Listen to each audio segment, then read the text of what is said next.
కూడదు. తులసి మనకు ఆధ్యాత్మికతతో పాటు ఆరోగ్యాన్ని కూడా ఇస్తుంది.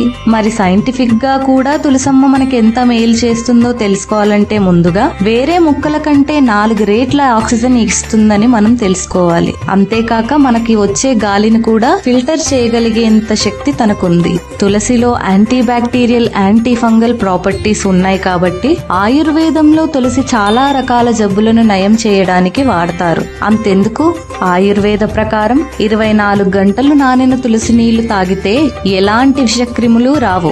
ఆ నీళ్లనే తులసి తీర్థం అంటాం. మనలో ఉండే జీవాన్ని తిరిగి తెచ్చే శక్తి ఉందని గ్రహించే పూర్వకాలంలో చావు అంచుల్లో ఉండే వాళ్ళకి చివరి ప్రయత్నంగా తులసి తీర్థం పోసేవాళ్లు. మన గుళ్లల్లో ఇప్పటికీ తీర్థం గిన్నెలో కొన్ని తులసి దళాలు ఉంచడం చూస్తూ ఉంటాం.